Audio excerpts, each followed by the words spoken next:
హైదరాబాద్లో ప్రభుత్వ భూముల ఆక్రమణలపైన హైడ్రా మరోసారి భారీ ఆపరేషన్ చేపట్టింది.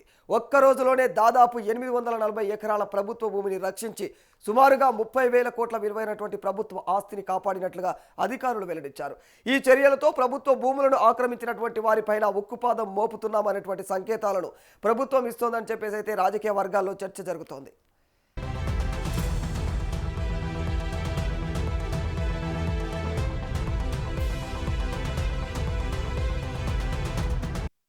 రెవెన్యూ, మున్సిపల్, పోలీసు శాఖల సమన్వయంతో నిర్వహించిన ఈ మెగా ఆపరేషన్లో ఆక్రమణలను గుర్తించి ప్రభుత్వ భూములను స్వాధీనం చేసుకుని రక్షణ చర్యలైతే చేపట్టడం జరిగింది. గత బీఆర్ఎస్ ప్రభుత్వ హయాంలో జరిగినటువంటి భూ ఆక్రమణలపైన కూడా దర్యాప్తు కొనసాగుతున్నట్లుగా కూడా మరి అధికారిక వర్గాలు చెబుతా ఉన్నాయి. అధికారం అడ్డం పెట్టుకొని బినామీల మాటున బీఆర్ఎస్ పెద్దలు చేసినటువంటి దందాలపైన కూడా కాంగ్రెస్ సర్కార్ ఫోకస్ పెట్టినట్లు తెలుస్తోంది.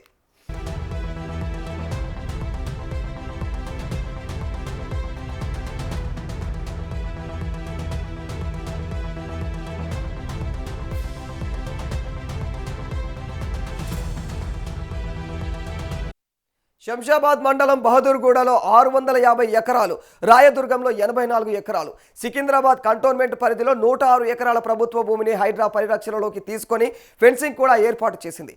మొత్తం 840 ఎకరాల భూమిని మరి భద్రపరిచినట్లుగా అయితే అధికారులు వెల్లడించారు.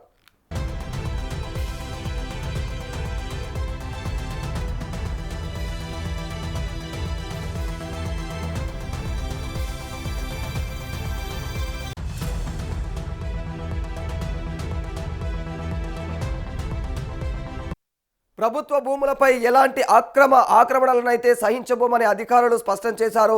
ఇకపైన కూడా ఇలాంటి ప్రత్యేక ఆపరేషన్లు కొనసాగుతాయని, ప్రభుత్వ ఆస్తులను పరిరక్షించేందుకు కఠిన చర్యలు తీసుకుంటామని కూడా తెలిపారు. మరి ఈ పరిణామాలతో అయితే భూ ఆక్రమణల అంశం అయితే తెలంగాణ రాజకీయాల్లో మరోసారి హాట్ టాపిక్గా మారిపోయింది.